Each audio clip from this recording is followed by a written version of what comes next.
बोलिए त्रिकालवर्ती नव देवताओं की, मूल्य श्री चिंतामणि पार्श्वनाथ भगवान की, आचार्य भगवंत गुरुवर श्री विद्यासाई जी महाराज की, परम पूज्य आचार्य श्री समय शाह जी महाराज की, परम पूज्य मुनिवर श्री निर्दोष शाह जी महाराज की।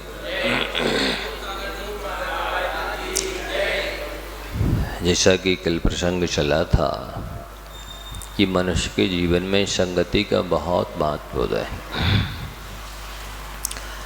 इसीलिए कहा जाता है संगत कीजिए साधु की, जो गंदी को वास, जो गंदी कुछ दे नहीं तो भी वास सुवास। जैसे इत्र बेचने वाले की संगति करते हैं तो भले आप इत्र खरीदें या ना खरीदें, लेकिन खुशबू तो मिलती रहती है, सुगंध तो मिल ही जाती है।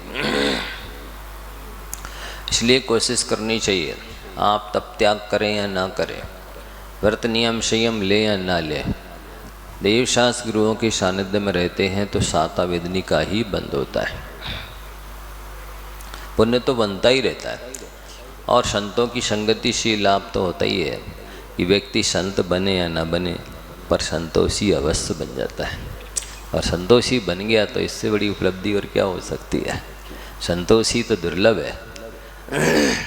और नीतिकारों ने तो यहाँ तक लिखा है, हीयते ही मतिस्तात हीनई से समागमात समय से समताम इति विशिष्ट विशिष्टता। यदि हीन लोगों की संगति की जाती है, नीच लोगों की संगति की जाती है, संस्कार से हीन, ज्ञान से हीन लोगों की संगति की जाती है, तो व्यक्ति की मानसिकता, वाचनिकता और कायिक प्रवृत्ति नीच हो जाती है। और यदि बराबरी वालों की संगति करता है तो ना ह्रास होगा ना वृद्धि होगी, ज्यों का त्यों ही बने रहेगा। लेकिन विशिष्ट लोगों की संगति से ये नियम है कि विशिष्ट बने को प्राप्त हो जाता है। मनुष्य की तो छोड़ो, कीटोपी समन संगात आरोहति शताम सिरा अस्मापियाति दैवत्वम महद्वी सुप्रतिष्ठितम। कीड़ा भी फूल की संगति कर लेता है तो जब माला बनती है तो उसको फिर महापुरुषों को पहनाई जाती है, तो उस फूल के सहारे वो कीड़ा भी महापुरुषों के सिर पर, मस्तक पर चढ़ जाता है। और देवताओं के लिए फूल चढ़ाए जाते हैं तो वो देवताओं के निकट पहुंच जाता है। कहाँ किसी बाग बगीचे में था और फूल की संगति करने से वो देवता के निकट आ जाता है। और असत लोगों की थोड़ी भी संगति की जाती है तो निश्चित ही ह्रास होता है। इतना सा तक्र आप कितने 2, 4, 5 लीटर दूध में डाल दीजिए तो वो सारा का सारा दूध अपने गुणधर्म छोड़ देता है, खट्टा हो जाता है, वो भी जम जाता है। इतनी सी उस तक्र की इतनी महिमा है कि उसने अपना इतना सा जो गुणधर्म था पूरे दूध में फैला दिया, पूरे दूध को अपने जैसा बना लिया। तो थोड़ी भी संगति, कुसंगति यदि की जाती है तो निश्चित ही व्यक्ति के जीवन में ह्रास हुए बिना रहता नहीं है। अब देखिए, रावण ने सीता हरण किया तो समुद्र ने रावण की संगति की तो समुद्र का भी बंधन हुआ, बांध बांधा ना गया ना, तभी तो उस तरफ गए लंका में युद्ध करने के लिए, विजय पाने के लिए, सीता को लाने के लिए।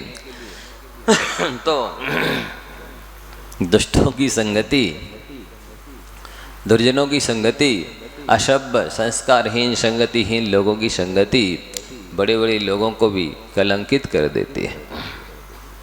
कल आपको दृष्टांत दिया गया था कि चारुदत्त जैसे वैरागी व्यक्ति, जन्म से जो वैरागी थे, धर्मात्मा थे, लेकिन जैसी थोड़ी देर के लिए वेश्या की संगति की कि उसने कोई मादक पदार्थ पिला दिया, फिर पूरी शुद्ध बुद्ध भूल गए और ऐसे रम गए वेश्या में कि फिर उन्होंने 32 करोड़, कहीं लिखा 48 करोड़ दिनार वेश्या के यहाँ चली गई।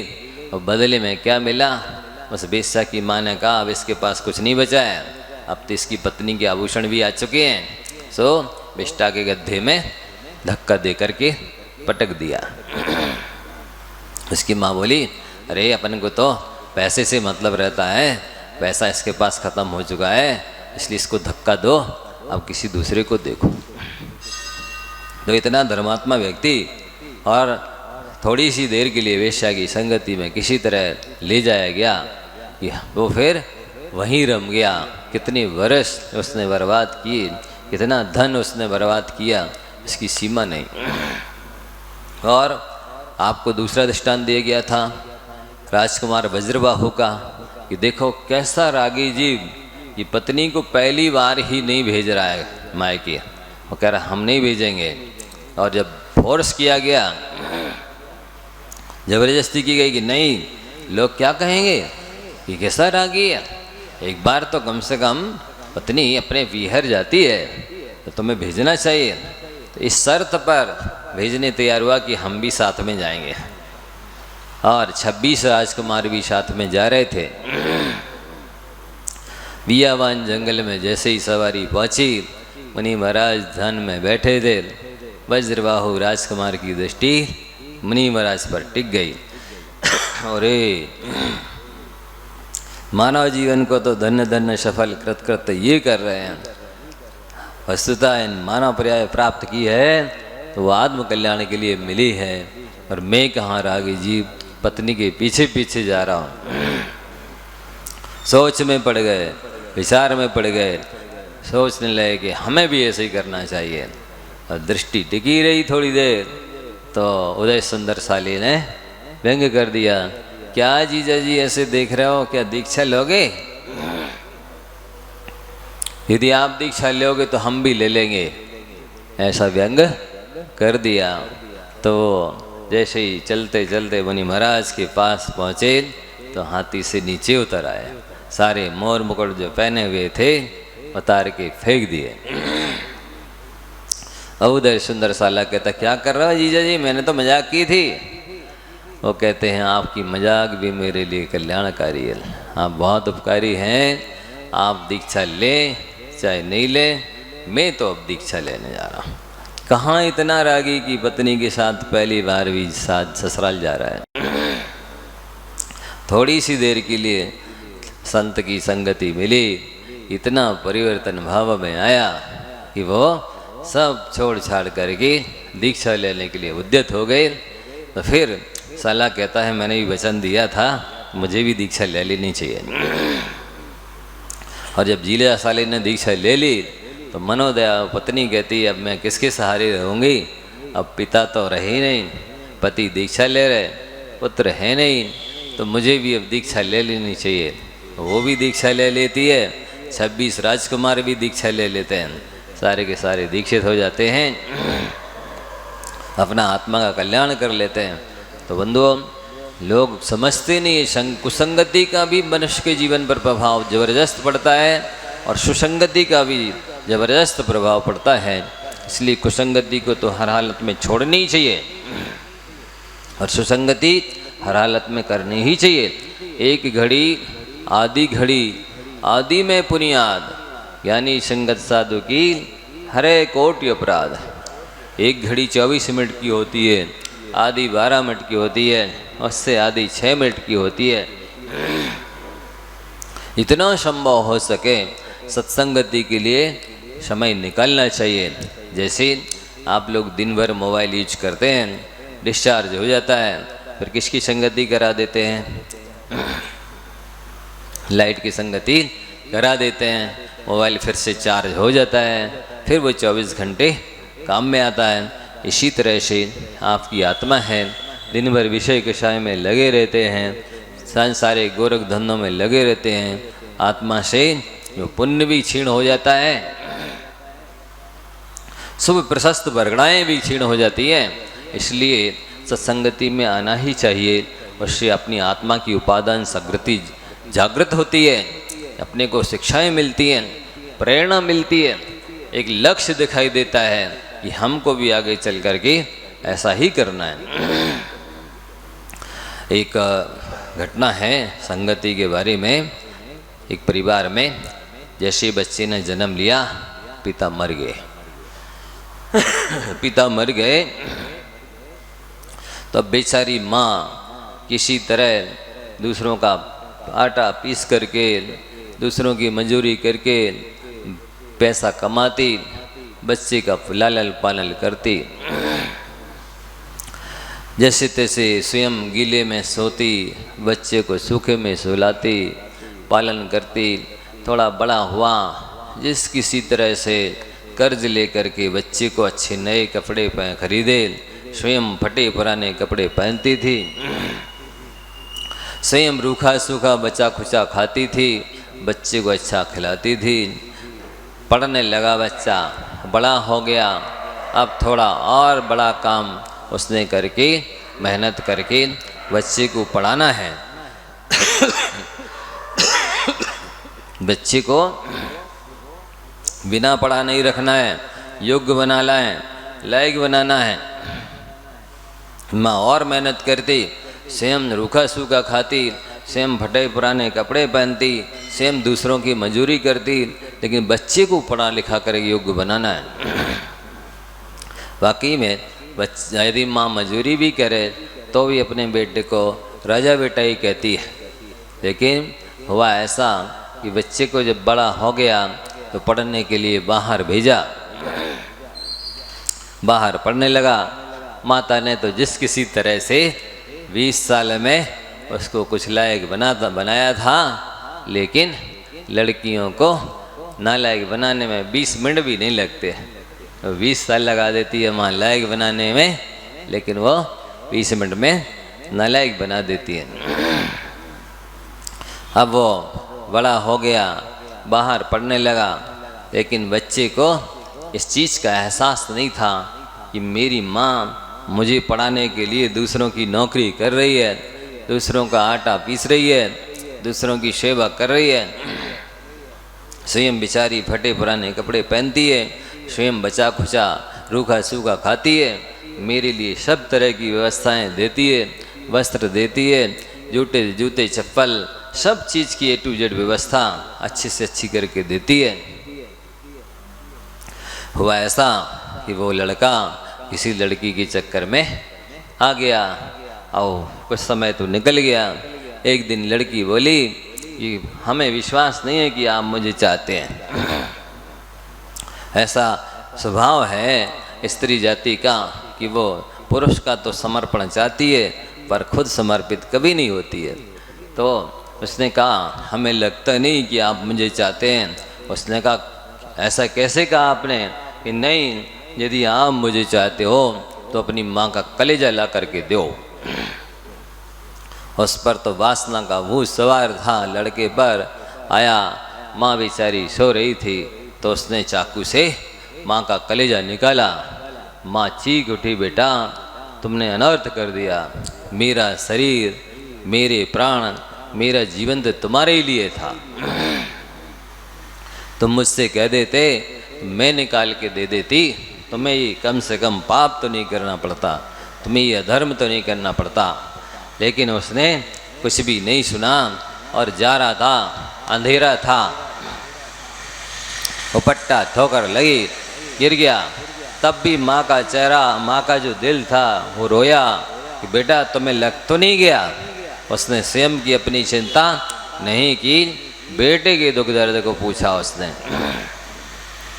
अब जैसे ही ले जा करके उसने अपनी प्रेमिका को दिया तो प्रेमिका क्या बोलती है, अरे जो माँ का नहीं हुआ वो मेरा क्या होगा।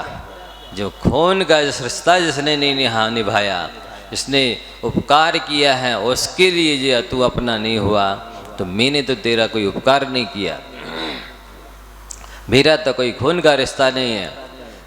तो उसने पुलिस को बुला करके उसके हवाला कर दिया कि ऐसे व्यक्ति क्या हमारा साथ देंगे। जब मैं मिल गई तो तूने माँ को छोड़ दिया, कोई दूसरी मिल जाएगी तो तू मुझे भी छोड़ देगा, तेरा क्या भरोसा है। तो संगति को, संगति का कितना मनुष्य के जीवन पर प्रभाव है आप समझ सकते पानी के दृष्टांत से कि जैसे ही पानी को फ्रिज में रखा जाता तो ठंडा हो जाता है, हीटर लगा दिया जाता तो गर्म हो जाता है। उसमें लाल, पीला, नीला, काला जैसा रंग डालते चले जाओ वैसा वैसा नमन करता चला जाता है। गन्ने की जड़ में जाए तो मीठा हो जाता है, नीम की जड़ में जाए तो कड़वा हो जाता है। वही पानी गाय पी ले तो दूध बन जाता है, वही पानी सांप पी ले तो जहर बन जाता है। और वही पानी स्वाति नक्षत्र में शीप में चला जाए तो मोती बन जाता है। वही पानी यदि कमलनी के पत्ते पर पड़ जाए तो मोती की आभा को प्राप्त होता है। वही पानी की बूंद गर्म तवे पर गिर जाए तो अस्तित्व भी खत्म हो जाता है। ठीक ऐसे ही मनुष्य का जीवन होता है। वो जैसे जैसे लोगों की संगति करता चला जाता है उसका वैसे ही परिणमन होता जाता है। मनुष्य का नेचर बिल्कुल पानी की तरह होता है। इसलिए अपनी संगति को सबसे पहले सुधारिए। यदि सद्गति चाहिए तो उसके लिए सन्मति चाहिए, यदि सन्मति चाहिए तो उसके लिए सत्संगति चाहिए। सत्संगति रहेगी तो आपका आचार विचार खान पान रहन सहन बोल चाल सब कुछ ठीक रहेगा। यदि कुसंगति रही तो आचार विचार खान पान रहन सहन सोच सब कुछ बदल जाती है, देरी नहीं लगती है। और फिर जो सत्संगति में नहीं रहा है वो तो दूसरों का तो छोड़ो, वो अपने खून का भी रिश्ता नहीं निभा पाता है। आप देखना कभी किसी लड़की को देखने जाओ तो उससे पता लगाना उसके बारे में कि इस लड़की की अपनी माँ से बनती है कि नहीं बनते। क्या कहा? किसी लड़की को देखो तो उसके बारे में पता लगाओ कि इसकी माँ से बनती कि नहीं बनती, और जिसकी माँ से नहीं बनेगी उसकी किससे बनेगी। और यदि लड़के को देखो तो उसके बारे में पूछो कि उसकी बहन से उसके पिता से बनती है कि नहीं बनती। यदि पिता से और बहन से भी नहीं बनती उसकी पत्नी से क्या बनेगी, जिसकी अपनी माँ से नहीं बनती उसकी सासू से क्या बनेगी। तो इस तरह से आप देखेंगे कि जो लोग संस्कारहीन होते हैं, सत्संगति से हीन होते हैं, अच्छी आचार विचार से रहित होते हैं, वे अपनी जो घर परिवार है उनमें भी निर्वाह नहीं कर पाते हैं। देखो, एक होता है मकान, एक होता है घर, एक होती है फैमिली।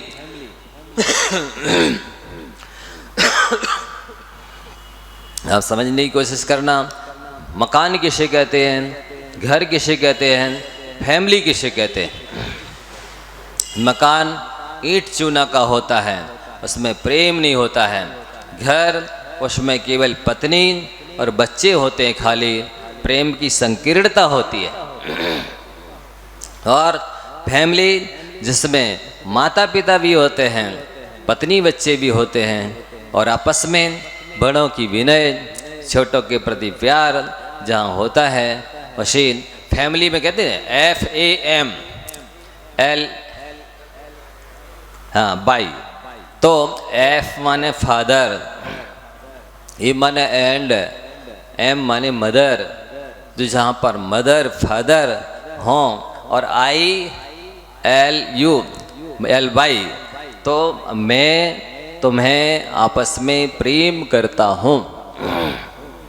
इस तरह का जहाँ व्यवहार होता है, आदर होता है, सम्मान होता है, कृतज्ञता होती है, उसे फैमिली कहते हैं, परिवार कहते हैं।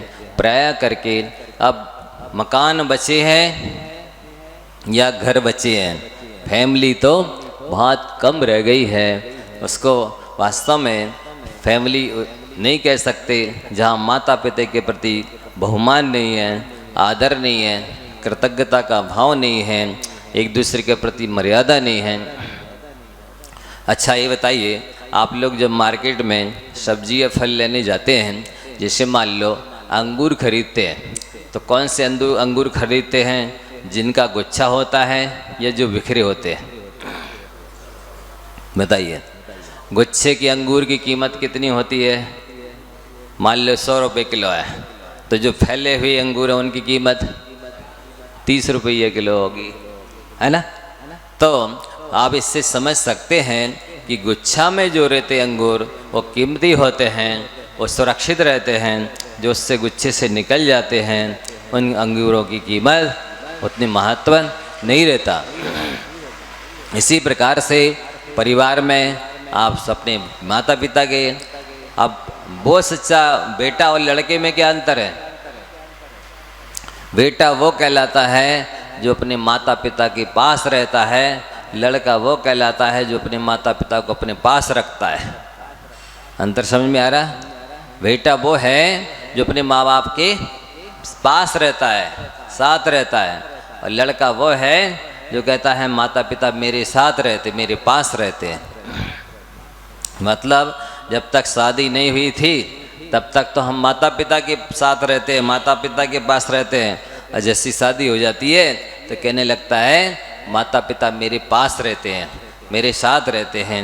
यदि ये भाव आ जाता है तो वास्तव में वो सुपुत्र नहीं है। जिनने जन्म दिया, पाला पोसा, पढ़ाया लिखाया, शादी विवाह की, उनके लिए ऐसा बोलना कि वे मेरे पास रहते हैं या मेरे साथ रहते हैं, ये कृतज्ञता की निशानी है, ये उद्दंडता की निशानी है, ये पाश्चात्य सभ्यता की निशानी है। इसलिए कभी अपने शब्द मुँह से ऐसे शब्द ना निकले कि माता पिता मेरे साथ रहते हैं या मेरे पास रहते हैं। नहीं, बेटा कहता है कि मैं माता पिता की छत्र छाया में रहता हूँ। वाकई में माता पिता ही एक ऐसे होते हैं जो फ्री में आशीर्वाद देते हैं, सद्भावनाएं शुभकामनाएं प्रेषित करते हैं, हर तरह से शुभ चाहते हैं, सुरक्षा रखते हैं। बाकी तो दुनिया को क्या लेना देना है, वहाँ तो व्यापार चलता है, आपसे इतना बेनिफिट है उतना आपसे सहयोग रिश्ता है, जितना बेनिफिट नहीं है उससे फिर कोई रिश्ता होता नहीं है। दूसरे घड़ी के माध्यम से आप समझने की कोशिश करें। घड़ी वो है एक प्रकार से फैमिली के लिए दृष्टांत, और उसके जो कांटे हैं वे हैं परिवार के सदस्य। यदि कांटे अस्त व्यस्त हो जाते हैं तो आपका फिर समय सही दिखाई नहीं देगी। घड़ी कांटे बराबर व्यवस्थित लगे हुए हैं तो समय सही बताएगी घड़ी। इसी प्रकार से आपकी फैमिली के जो सदस्य हैं वे कांटों की भांति व्यवस्थित होते हैं तो ही परिवार में सुख शांति समृद्धि की सूचना देते हैं। और यदि वे व्यवस्थित नहीं होते हैं तो गड़बड़ हो जाती तो क्या करते? घड़ी को ठीक करने के लिए एक चाबी होती है। घड़ी को ठीक करने के लिए, व्यवस्थित करने के लिए एक चाबी होती है। जैसे प्राय करके लोगों का एक फैमिली डॉक्टर होता है। फैमिली डॉक्टर प्राय करके होता है, छोटे से बच्चे को भी भेज दिया, जाओ डॉक्टर साहब को दिखाओ, और वो देख लेता है और अपने हिसाब से दवाई दे देता है। उसी प्रकार से चाबी के स्थानापन्न आप सबका भी एक फैमिली गुरु होना चाहिए। क्या होना चाहिए? फैमिली गुरु होना चाहिए। आप जब आपके परिवार के सदस्य रूपी कांटे अव्यवस्थित हो जाते हैं तो उनको ठीक करने के लिए गुरु रूपी चाबी चाहिए। यदि गुरु रूपी चाबी होती है तो वो आपके सदस्यों को ठीक मार्गदर्शन दे देते हैं, गाइड करते हैं, आशीर्वाद देते हैं, सदुपदेश देते हैं, जिससे आपका परिवार, आपकी फैमिली व्यवस्थित काम करते रहते। यदि आपका कोई बड़ा गुरु गार्जियन नहीं है, सब एक अपने को बड़ा समझते हैं, उस परिवार में कोई व्यवस्थित करने वाला होता नहीं है। और जिसके जीवन में गुरु नहीं उसका जीवन शुरू नहीं होता है। आप देखेंगे जैसे कैलेंडर होता है, पंचांग होता है, कैसे बनता कैलेंडर? यदि एक एक संडे मंडे अलग अलग रहें ये दिन तो वो सप्ताह नाम नहीं पाते। अलग अलग दिनों को रखा जाए तो सप्ताह न पक्ष न महीना कुछ भी संज्ञा को प्राप्त नहीं होते। जब भी सभी दिन आपस में मिल जाते हैं तो सप्ताह नाम पाते हैं, पक्ष नाम पाते हैं, महीने का ना संज्ञा को प्राप्त होते हैं। पंचांग में तारीख होती है, तिथि होती है, ग्रह नक्षत्र होते हैं, इत्यादि सभी चीज़ें जब मिल जाती हैं, 5 चीज़ें मिल जाती हैं तो पंचांग कहलाता है। यदि सबको तारीख को, दिन को, तिथि को, नक्षत्र को सबको अलग अलग कर दिया जाए तो वो पंचांग ही नहीं रहेगा, वो आपकी शुभ अशुभ मुहूर्त को दर्शाने की क्षमता नहीं रखता है। इसलिए हमारा आप सभी से कहना है, अपने जीवन को मंगलमय बनाने के लिए, उन्नत बनाने के लिए आप सभी का कर्तव्य है, आप स्वयं भी कुसंगति से बचें, अपने जो बेटा बेटी हैं उनको भी ध्यान रखें, वो किसकी संगति में उठते बैठते रहते हैं,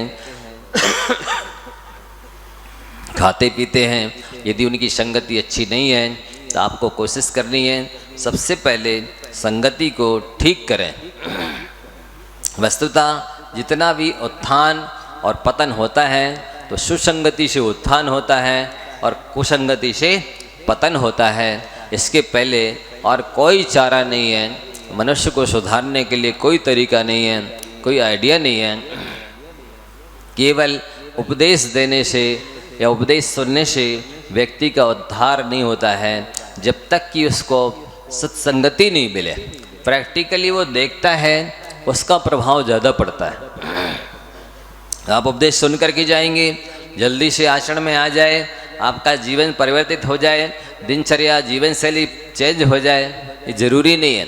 लेकिन जब प्रैक्टिकली आप देखते हैं जीवनचर्या किसी की, अपने से श्रेष्ठ साधक की, संत की, तो उसका प्रभाव अवश्य आपके जीवन में पड़ता है। इसलिए हमारा आप सबसे कहना है कि आप संगति को ठीक से बनाएं। कितने दृष्टांत दिए याद रह गए? अंगूर की कीमत गुच्छे में है, अलग अलग होने में नहीं। घड़ी की कीमत जब उसके कांटे ठीक से व्यवस्थित होते हैं तब उसकी कीमत है, अन्यथा उसकी कीमत नहीं। घड़ी को ठीक करने के लिए जैसे चाबी चाहिए, आपकी फैमिली को ठीक रखने के लिए एक चाबी के स्थानापन्न गुरु होना चाहिए। फैमिली डॉक्टर जैसे होते, फैमिली गुरु भी होना चाहिए। तीसरा दृष्टांत पंचांग का दिया, कैलेंडर की दिया, सप्ताह का दिया कि दिन सब मिलकर के ही सप्ताह कहलाते हैं। एक एक दिन को सप्ताह नहीं कहते। 5 चीज़ मिल जाती हैं तभी पंचांग कहलाता है, एक एक चीज़ को पंचांग नहीं कहते। उस लड़के का भी दृष्टांत याद रखना कि जब वो कुसंगति में पड़ गया तो मेरी माँ ने कैसे पाला है मुझे,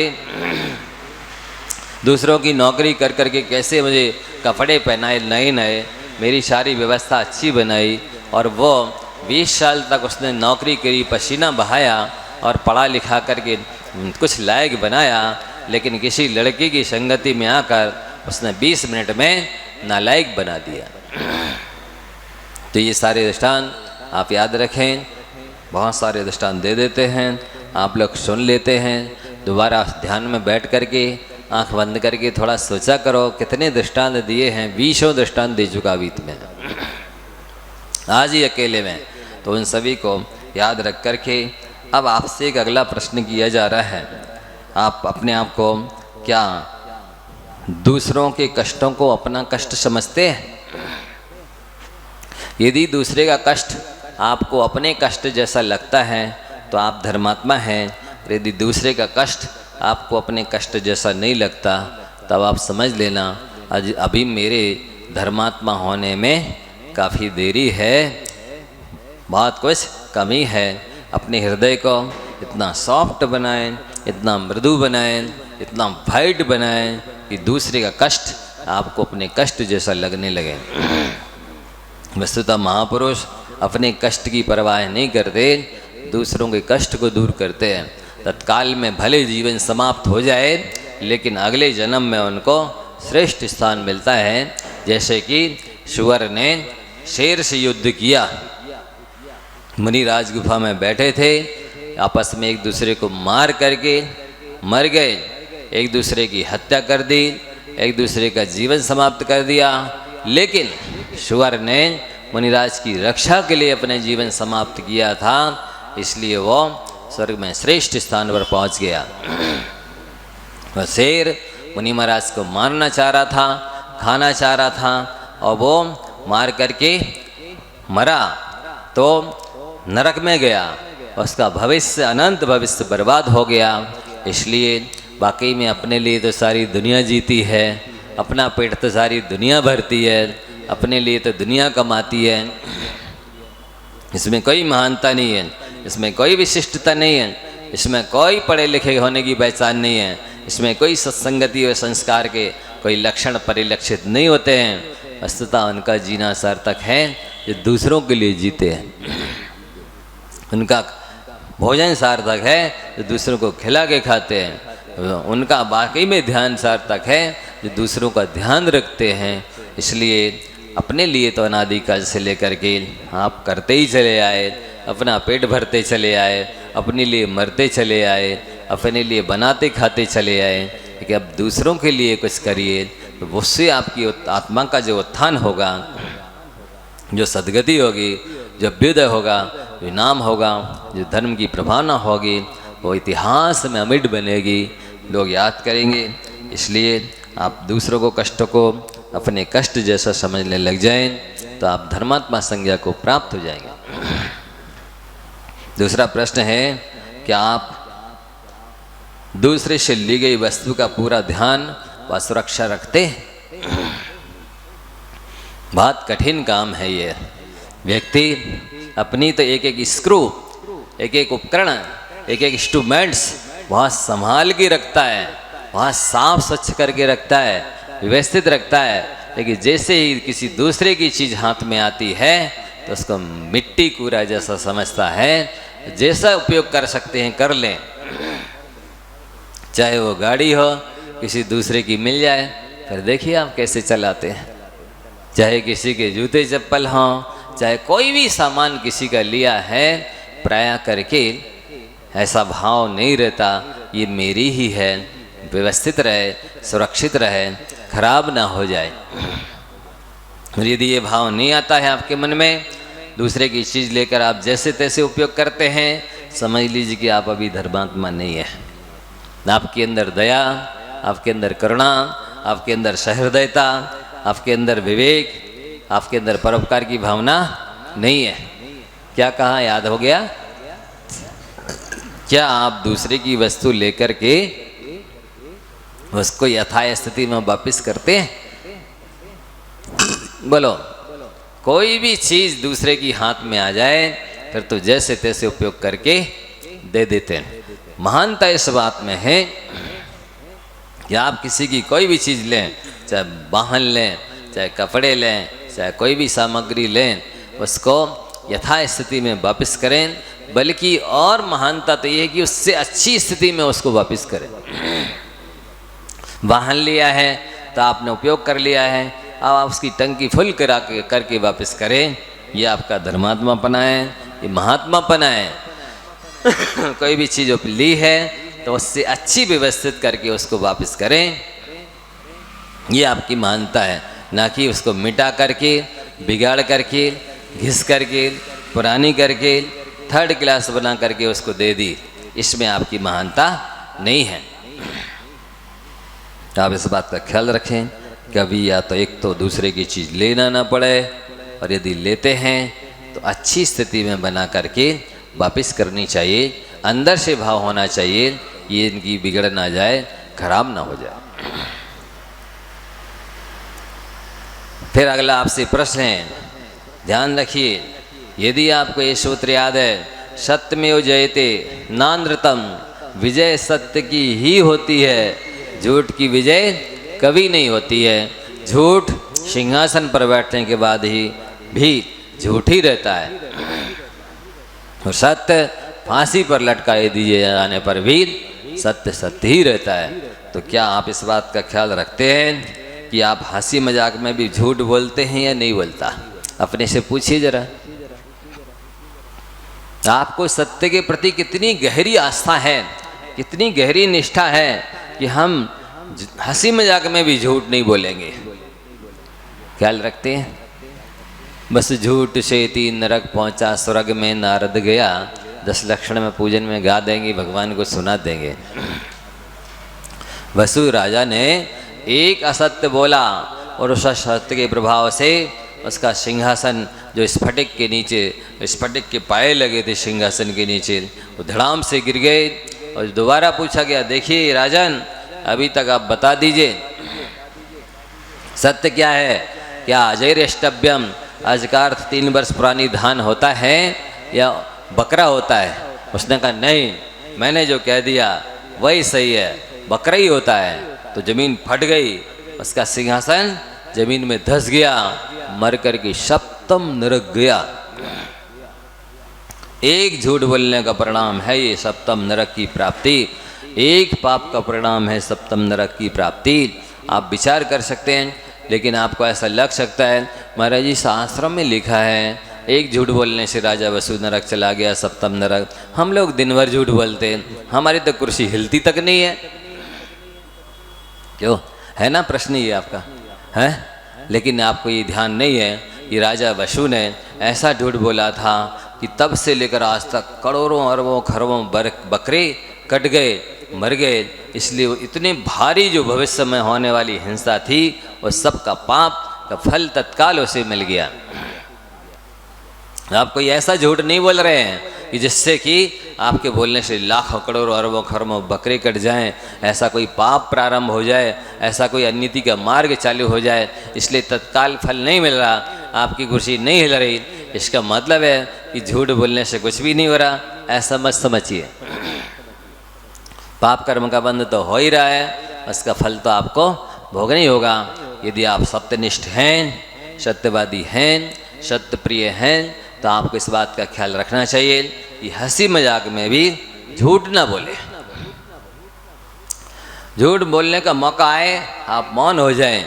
यदि आप समझते हैं कि झूठ पाप है, तो आपको हंसी मजाक में भी, राग द्वेष के वशीभूत होकर के भी, लोभ के वशीभूत होकर के भी झूठ नहीं बोलना चाहिए।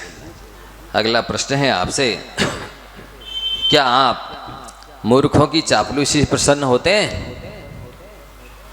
क्या आप मूर्खों की चापलूसी से प्रसन्न होते हैं? यदि आप मूर्खों की चापलूसी से प्रसन्न होते हैं, इसका मतलब है आप विवेकी नहीं है, प्रशंसा के भूखे, योग्यता के कंगाल होते हैं। क्या बोला? प्रशंसा के भूखे, योग्यता के कंगाल होते हैं। प्रशंसकों से निज को न आको, स्वयं में एक बार झांको, लिबास कोई न सुखी बनाता, कमी स्वयं की यदि न हटाता। फिर से बोले, प्रशंसकों से निज को न आको, स्वयं में एक बार झांको, लिबास कोई न सुखी बनाता, कमी स्वयं की यदि न हटाता। यदि आप अपनी कमी नहीं निकालते हैं, केवल लिबास कोई वेश धारण कर लिया और उससे संतुष्ट होते हैं, तो आप अपने आप को धोखा देते हैं। आप दूसरों की प्रशंसा से ही वैसा अपने आप को मानते हैं, तो आप विवेकी नहीं हैं। सामने वाला आपका जो मूल्यांकन कर रहा है, आपको जो उपाधि दे रहा है, वो सत्य हो ये जरूरी नहीं होता है। क्योंकि प्रायः संसारी प्राणी का नेचर होता है, उसको अपना स्वार्थ सिद्ध करना होता है। तो वो वक्त पड़े बांका तो गधे को भी कह दे काका।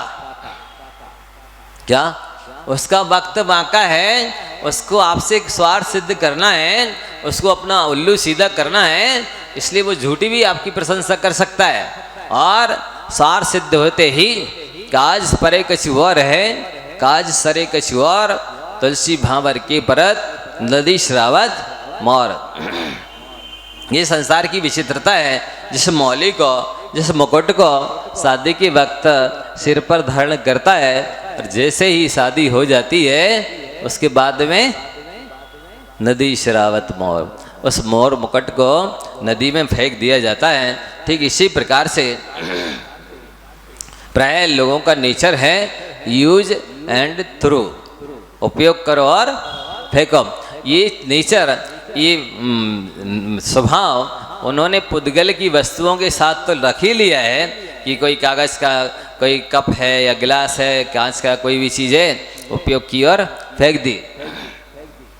लेकिन अब वो अब क्या प्राय करके संसार में होते ही चला आया है कि वो मनुष्य के साथ भी ऐसा ही करने लगा है कि यूज एंड थ्रो, उपयोग करता है और अपना सार सिद्ध करके फेंक देता है। और कुछ तो ऐसे भी होते हैं कि वो छाती से लगा करके पछाड़ देते हैं। इसलिए आप इस भ्रम में ना रहें, इस धोखे में ना रहें कि सामने वाले ने जो आपका मूल्यांकन किया है, आपको जो उपाधि दी है, आपकी जो प्रशंसा की है, आप वैसे ही हैं जरूरी नहीं है। आपका व्यक्तित्व तो आया भी नहीं हो सकता है, लेकिन उसने ईर्ष्या द्वेष बस आपका मूल्यांकन सही नहीं किया, अथवा आपके अंदर वो गुण नहीं है, लेकिन उसने अपना सार सिद्ध करने के लिए आपको बड़ा चढ़ा दिया है। कहते ना चने के पेड़ पर चढ़ा देते हैं लोग। इसलिए आप स्वयं अपने अंदर योग्यता देखें, कितने मेरे पास गुण हैं, मेरी क्या कमी है, अभी मेरी कैसी आदत है, मेरी कितनी व्यसन हैं, कितनी कमजोरियां हैं, कितनी मेरे पास संभावनाएं योग्यताएं हैं। उसके आधार पर अपने व्यक्तित्व का मूल्यांकन करें। लोग जो स्वार्थी हैं, छली हैं, ठगी हैं, उनके आधार से अपने व्यक्तित्व का मूल्यांकन नहीं करें, अन्यथा आप ठगाए जाएंगे। तो याद रखेंगे, क्या आप चापलूसों की प्रशंसा से खुश होते हैं? यदि होते हैं तो आप अपने आप को धोखा दे रहे हैं।